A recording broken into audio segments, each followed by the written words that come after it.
नमस्कार जी। नमस्कार सर। क्या नाम है बहन जी आपका? मिथिलेश दासी। बहन जी आप कहाँ की रहने वाली हैं? सर जी मैं सिवनी जिले से घनसौर की निवासी हूँ। बहन जी संत रामपाल जी महाराज से नाम दीक्षा आपने कब ली? सर जी मैं संत रामपाल जी महाराज से नाम दीक्षा 25 फरवरी 2016 को ली थी। बहन जी संत रामपाल जी महाराज से नाम दीक्षा लेने से पहले क्या आप कोई भक्ति साधना भी करती थी?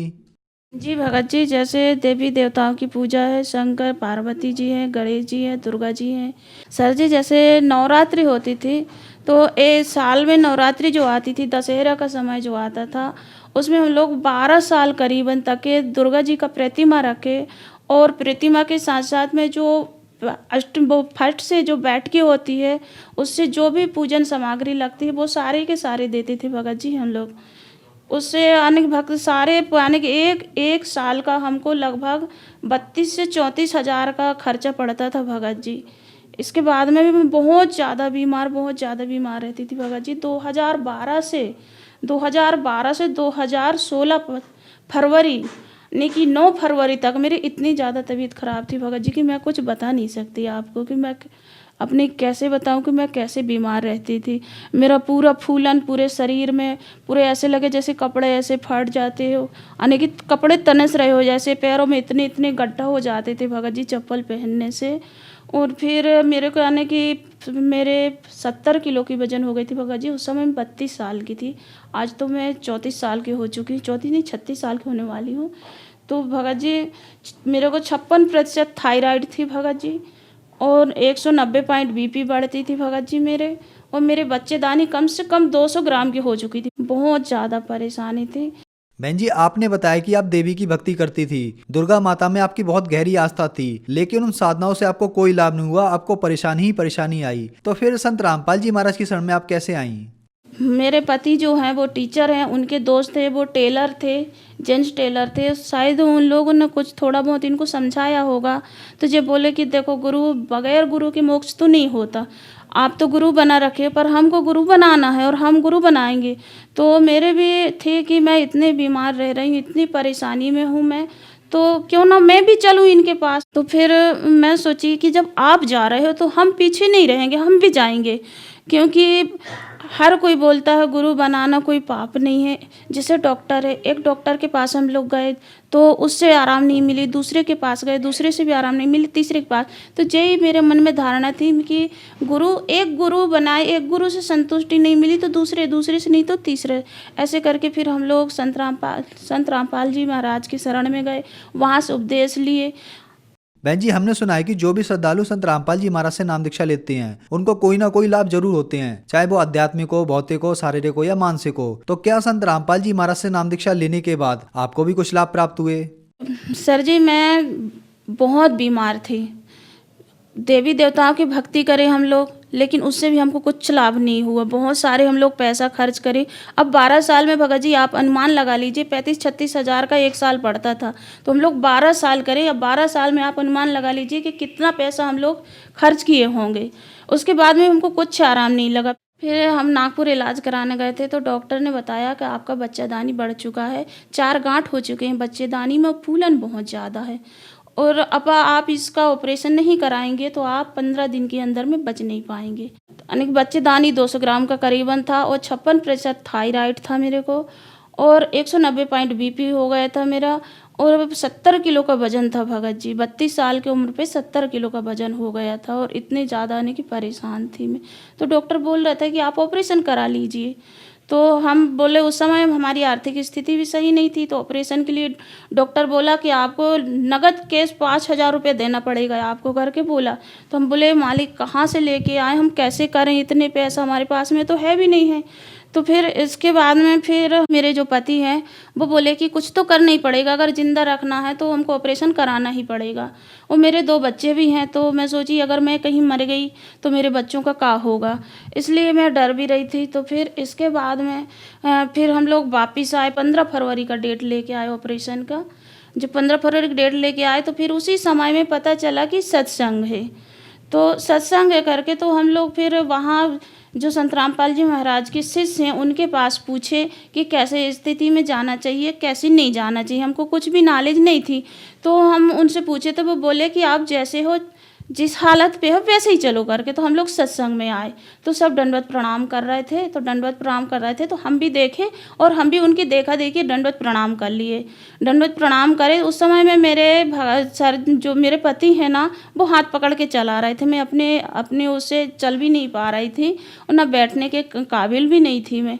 तो फिर वहाँ साजपानी धनोरा संत रामपाल जी महाराज का सत्संग था वहाँ पे, तो वहाँ लेके गए, वहाँ पे बैठे, दंडवत करे, सारे दिन बैठे उस दिन। सर जी हम बहुत सारे दिन बैठी, जबकि मैं 10 मिनट बैठना मेरे लिए बड़ी मुश्किल की बात थी। तो मैं उस दिन सारे दिन बैठी, 9 फरवरी को सारे दिन बैठी मैं नीचे ज़मीन पे बैठी, जबकि मैं ज़मीन पे भी नहीं बैठ पा रही थी, कुर्सी पे बैठ रही थी।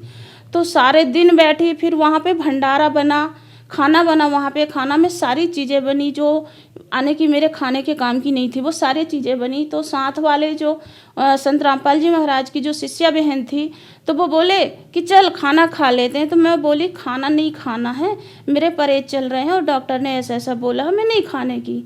तो बोले नहीं आज तू खाना नहीं खा, आज संत रामपाल जी महाराज की यहाँ के प्रसाद समझ के खा ले। तो मैं बोली चलो ठीक है, बहुत दिन हो गए मैं खाई भी नहीं हूँ खाना, तो चलो आज मैं खा ही लेती हूँ, मरूँ या जीऊँ जैसा भी हो, जैसा भी करना हो ठीक है, चलो मैं खा लेती हूँ। तो उस दिन मैं चावल, सब्जी, दाल, रोटी, रायता, पूड़ी, पकवान जो भी वहाँ पे बना था सारे की सारे चीज़ें खाई। और उस दिन से बगैर नाम लिए हुए, संत रामपाल जी महाराज से नाम नहीं लिए थे। नाम लेने के पहले हम लोग को 9 फरवरी के दिन से ही सत्संग सुनते ही हमको आने की लाभ होने चालू हो गए। सबसे पहले तो हमारा जो बीमारी था वो दूर हो गया। मैं उस दिन खाना भी खाई, सारे दिन बैठे भी। अब सत्संग बहुत समय का होता है, करीबन 2.5 से 3 घंटे का होता है। तो हम लोग 2.5 से 3 घंटे वहाँ पे बैठे, जो 10 मिनट बैठना मुश्किल थी वो 2.5-3 घंटे बैठ ले, वो बहुत बड़ी बात है। तो फिर वहाँ बैठी, वहाँ से खाना खाई, मैं सारे खाना खाई, नमक मिर्ची सारी चीज़ें जो मैं खा नहीं रही थी, 4 साल से नहीं खा रही थी, वो मैं वहाँ खाई। खाने के बाद में मैं घर आई। घर आने के बाद मेरे को इतना हल्का लगा, इतना हल्का लगा जैसे मेरे सार से सारे बोझ उतर चुके हैं। ऐसे मेरी बीमारी बगैर संत रामपाल जी महाराज की शरण में गए ठीक हो गई। फिर हमने सोचा कि क्यों ऑपरेशन कराएं, ना कराएं ऑपरेशन, हम सीधे चले जाएं, संत रामपाल जी महाराज से नाम लें और अपना कल्याण कराएं। फिर हम लोग 25 फरवरी को 4 व्हीलर करके और जबलपुर गए। जबलपुर से संत रामपाल जी महाराज जी से नामदान लिए और नाम लेके आज हम ना एक गोली खा रहे हैं। आज अभी मैं 3रा साल ख़त्म होने वाले हैं मेरे। मैं अभी ना तो कोई थायराइड की गोली नहीं ले रही हूँ, ना बीपी की नहीं ले रही हूँ और ना कोई बच्चेदानी की, ना मेरे को बुखार चढ़ा है, ना सर्दी जुकाम, ना कुछ नहीं हुआ। संत रामपाल जी से नाम उपदेश लेने के बाद में ना मैं कोई गोली खाने की आवश्यकता पड़ी मेरे को, और ना ही तो कोई दवा, ना ऑपरेशन, ना कुछ नहीं। आज मैं स्वस्थ हूँ। फिर सर जी इसके बाद ना पिछले साल 22 नवंबर 2017-18 में गाड़ी है घर में, तो वो गाड़ी तो बच्चे बोला कि चाबी दे दो मम्मी, मैं सिर्फ एसी भर चालू करूँगा, इसके अलावा कुछ नहीं करूँगा। तो वो पता नहीं कैसे कैसे गाड़ी चालू किया। चालू करते हुए गाड़ी इतनी स्पीड से भगी भगा जी, कम से कम 140 की स्पीड से भगी गाड़ी। एकदम सर कह के मेरे तो हाथ पैर सूख गए कि मैं गई बस अब मेरे बेटा की जान आज बचने वाली नहीं है। फिर एक मोटरसाइकिल को धक्का मारी गाड़ी, मोटरसाइकिल से जाके एक सब्जी की वो हाथ ठेला होती है उसको जाके धक्का मारी, और उसको धक्का मारने के बाद में सामने एक बच्चा था, जो छोटा सा बच्चा, इतना बड़ा बच्चा करीबन 3-4 साल का बच्चा था, वो बच्चा के ऊपर से गाड़ी चली गई ऐसे। वो बच्चा नीचे गाड़ी के बोनट के नीचे और बच्चा ऊपर से गाड़ी चली गई, और जो बच्चे की माँ थी वो गाड़ी के ऊपर ऐसे ऐसे जैसे बोनट पे ऐसे टंगी, और फिर बाद में बोल रही थी कि मेरे कोई हाथ पकड़े थे। हम बोले ये तो हमारे संत रामपाल जी हैं और इनके अलावा कोई नहीं है, ऐसा कोई चमत्कार नहीं कर सकता।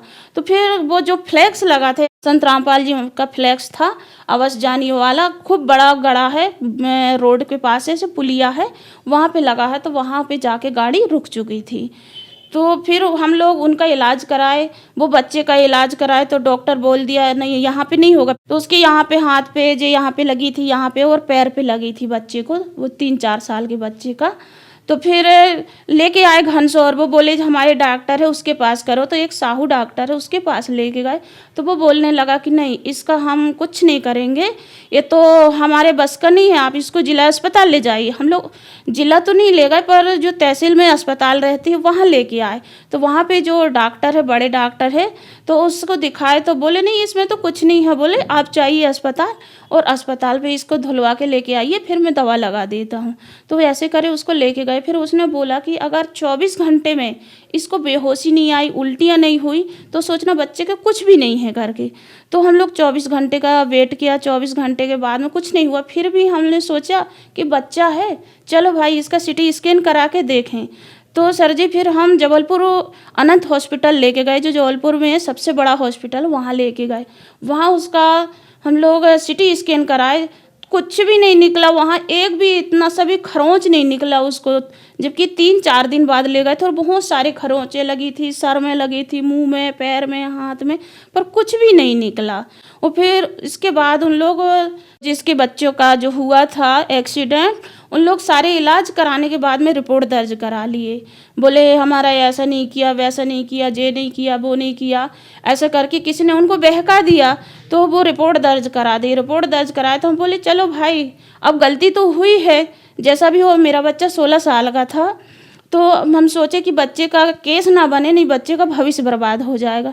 मैं संत रामपाल जी के यहाँ पे अरदास लगाई कि हे मालिक आप मेरे गुरु हो और गुरु होने के नाते आप मेरे बच्चे की रक्षा करना। तो फिर वहाँ बच्चे का नाम नहीं आया थाना पे, ना बच्चे का नाम लिखाया उन्होंने, ना कुछ नहीं, ना गाड़ी का नंबर बताया, कुछ भी नहीं बताया। उनको कुछ भी पता नहीं थी, बस इतने बोले थे कि काले कलर का कार है, बोले उससे एक्सीडेंट हुआ है। तो फिर हम लोग वो केस लगाए। तो केस लगाने पे हम लोग घनसौर गए, 3 दिन तक की गाड़ी थाना पे खड़ी रही। फिर हमारा कुछ भी केस नहीं बना, गाड़ी भी छोड़ दिया गया, बच्चा भी छोड़ दिया गया, आगे केस बढ़ा ही नहीं। और पहले मेरे जो पति हैं वो टीचर हैं, तो सरकारी टीचर हैं, तो उनकी पहले सैलरी बहुत कम थी भगत जी, बहुत कम थी, 2256 रुपये मिल रहा था उस समय में। और आज संत रामपाल जी की दया से 35,000 रुपये है सर जी।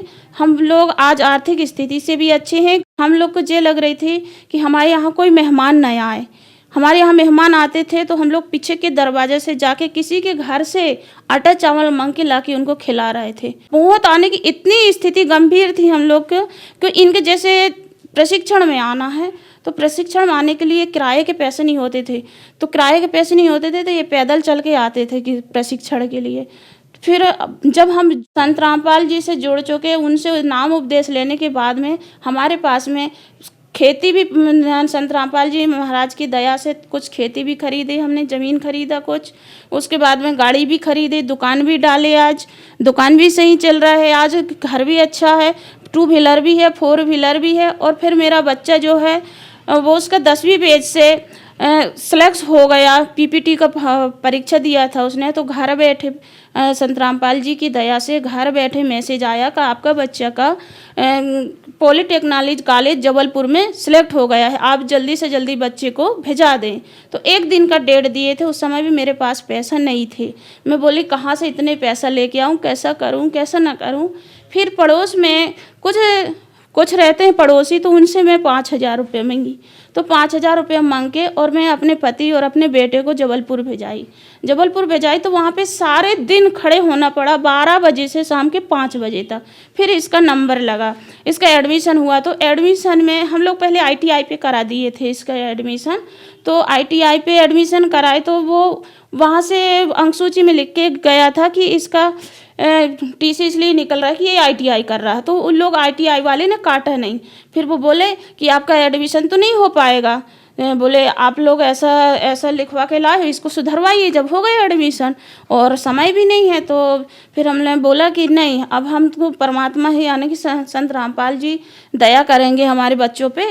तो हमने उनसे डेट मांगा कि भाई देखिए आप एडमिशन कर लीजिए, सर जी एडमिशन कर लीजिए, आप बोलोगे तो हम कल लेके आ जाएंगे शाम तक के। तो बोले ठीक है, आप कल इसको ठीक करा के लेके आ जाना।